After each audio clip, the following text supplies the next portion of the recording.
We are here today at an amazing fix and flip. We're in Miami at a 3-bedroom, 2-bathroom home with a 1-car garage and pool, and it was built in the 1950s. My traditional buyers would pull up and be like, full stop, let's go on to the next.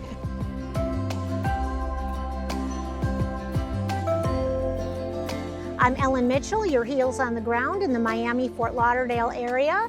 And on this channel, we talk about everything: probate, guardianship, senior relocation, and today we're going to show you the cost of improvement with a real live investor, Steven, and he's going to walk us through it. Good afternoon. Yeah, perfect. So yeah, like she said, we have a 3-2 pool home with a 1-car garage.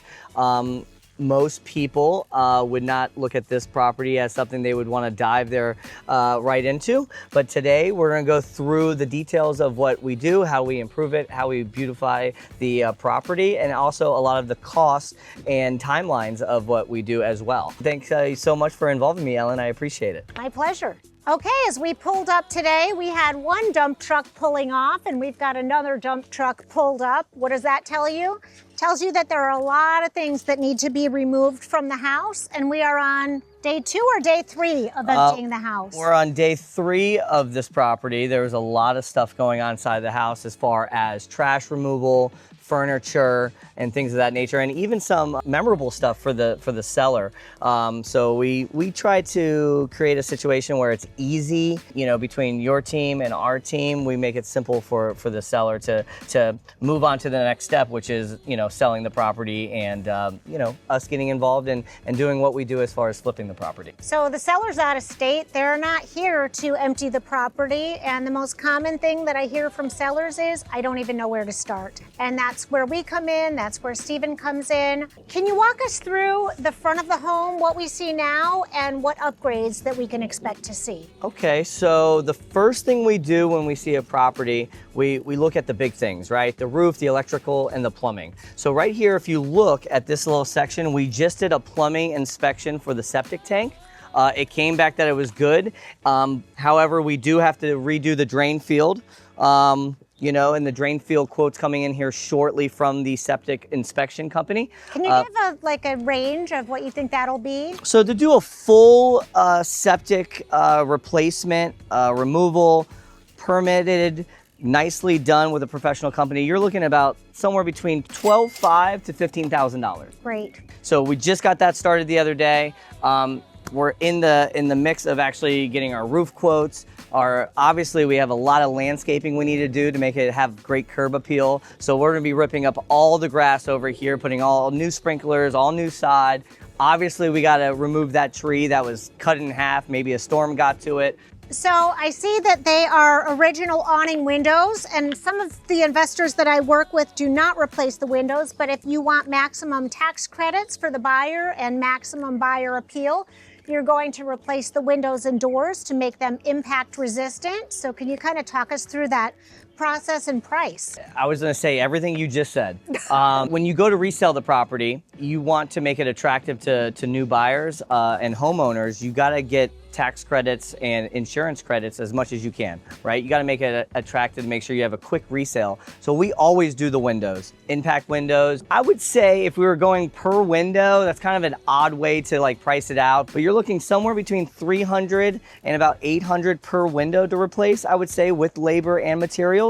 I would estimate on this project will be somewhere around the $15,000 to $18,000 mark, depending on how nice we do the front door, how many sliders we put in the back. Okay, for those of you that do not know, we have termites in South Florida, and this is termite damage. I always suggest to homeowners that they have a termite inspection done once a year. That way, if you find termites, you can spot treat it, take care of it, and it's no big deal. It's never going to become like this.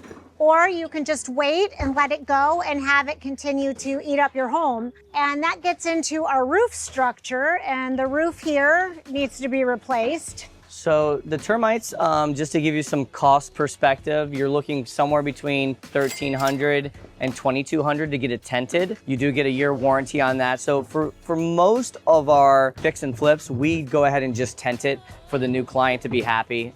That's the proper thing to do. And you get a 1-year warranty, so that kind of sets them at ease. Something like this is 1,100 square feet.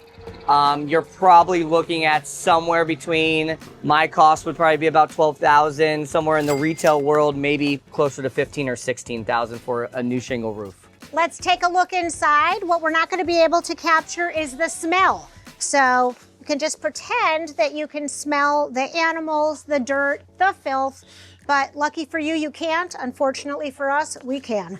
Okay, let's remember this is our 3rd day of emptying out this home. So if you take a look, you can imagine what it looked like before. Got some previous roof damage over here. We talked about the need to replace the roof, and you can see why. Yeah, so many times in these houses, you're gonna find old leaks that weren't fully repaired. And that's just part of it. Obviously, you see a lot of trash in here. There's a little bit of a hoarder situation, obviously. This is after 3 days of cleaning, believe it or not.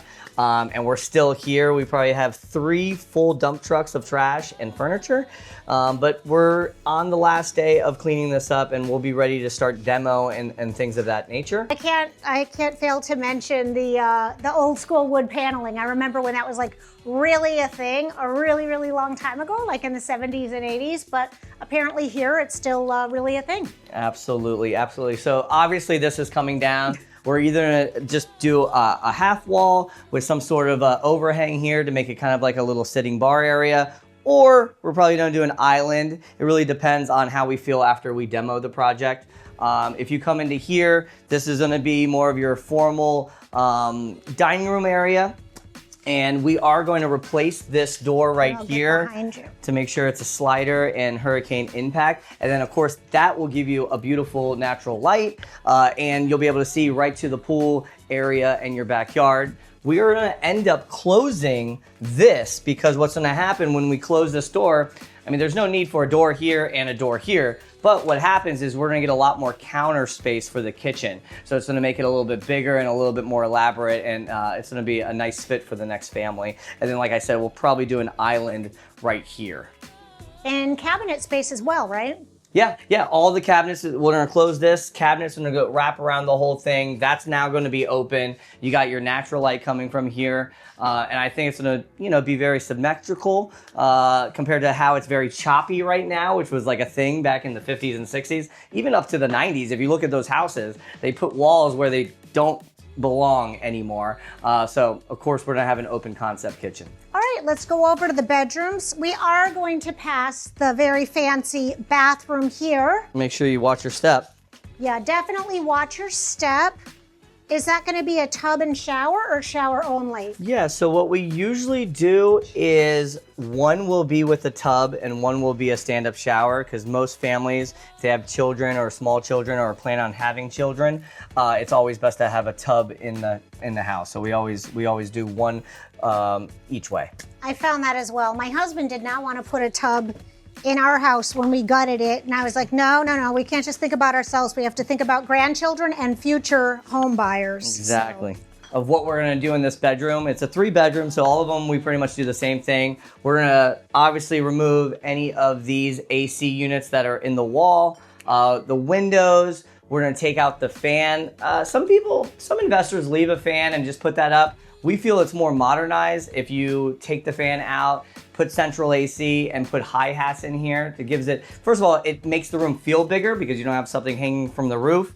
But flooring, paint, windows, AC, and electrical gets done in every single room of the entire house. How about baseboard? Of course, yes. I mean, well, what's obvious to you and me might not be obvious to everybody. Yeah, I mean, there's not gonna be 1 inch of the interior that doesn't get touched. It's gonna get painted, it's gonna get demoed, it's gonna be replaced. Probably I would say 90% of the exterior is the same way, because we try to do a very nice product for our buyers. If you could get a look at our producer's face, I know you can't, but just her expressions and the looks on her face are priceless. It's like, for us, this This is just another day at the office. Yeah. So I've done a couple hundred projects in my lifetime. As far as trash and stuff and dinginess, this is probably a top 5 house. But I have seen worse, believe it or not. I've seen worse. And again, this is 3 days of cleaning, so we're almost there. We'll have to have them send us photos of the after, and we can do an update on that one. Every time that I buy a house, I always, like I said, I always look at the big dollar amount things like the roof, the electric, the plumbing, foundation. I don't find a lot of foundation issues, but obviously it's a concern and things are pretty obvious most of the time. If it's not something I can pinpoint, then I bring in a professional to do a full real inspection on the foundation. But basically, if you look up there, this is the trussing and the rafters I was talking about. We're looking for termite damage or repairs. If you see new wood, then it was obviously recently repaired. Or obvious termite damage is very common. So we just make sure that the roof is in good condition, just so we know what costs we're getting into before we start the project. For sure. Yeah. Hello, Grandma in the pool, Gigi in the pool. It's a pool party. It's a pool party. Obviously, this pool is completely empty. We have some tadpoles growing in it. Not the most sanitary area of the house.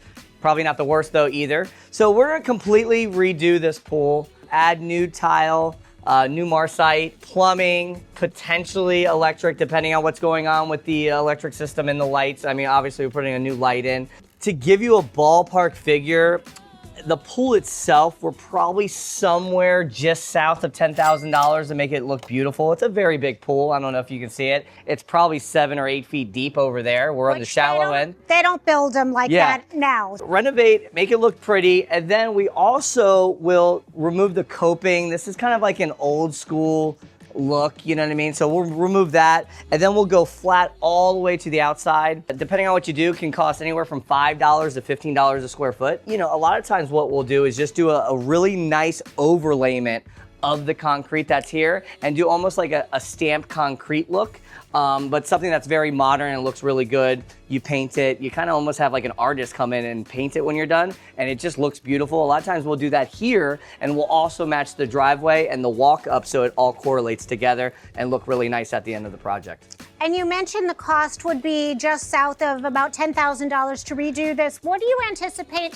that having a pool will add to the resale value of the home? Wow. As opposed to not having a pool? Well, this is South Florida. People love pools. I really don't feel like appraisable value adds a lot when you have the pool. But actual value to a buyer is huge, because if you recently quoted a pool, they're not $20,000 to build anymore. They're just around the $45,000 mark, and that's a small 12 by 24 pool, right? So I think as from a buyer's perspective, people are always looking to find pool homes because it's a lot more expensive to build a pool after you buy the property. So renovating this is going to be a huge upsell when we go to sell this property. Someone's willing to pay $50,000 to $100,000 more a lot of times when they find a pool home versus the house that's very similar down the street, because they know the headache that it's going to cause to be able to build and all the construction, and you're still end up at the same price anyways.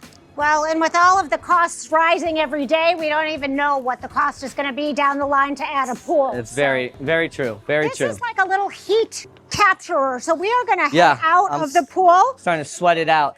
You got this beautiful pool, or will be a beautiful pool. We also got to make this look awesome.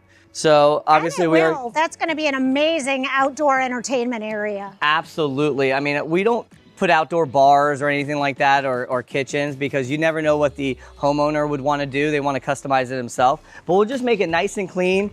Any of these poles that are rusted here at the bottom, we'll make sure those are replaced. And then usually what we do, honestly, we put like a nice wood tone finishing around it to make it kind of modernize and look, you know, very 2026. As far as the backyard, I mean, this is it's a pretty nice sized lot. I think it's close to 9,000 square feet, so it's a very nice backyard. We'll end up putting a fence on the backside so you don't see the neighbor. We try to keep things as minimum as possible because, again, what I like for my backyard may not be the same that a buyer would like. So obviously we're gonna trim this tree up. But what kind of tree is this? Do you know? You have to know. I mean, I assume it's gonna be an avocado or mango tree. Exactly.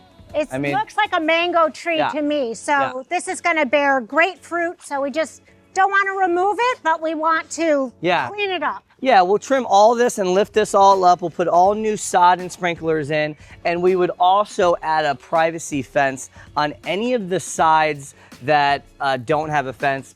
Because honestly, that one's in good condition, so why spend the money to do it? So we might just put a white fence going that way and on the other side because we already have a decent looking fence on the side. I mean, we try to do as much as possible so the buyer doesn't think about extra costs after they have to close, right? They have to save all this money. You know, maybe it's a young family. We got to make sure that when they get into the property, they can relax, work on their family, their friends, their work, whatever they got to do.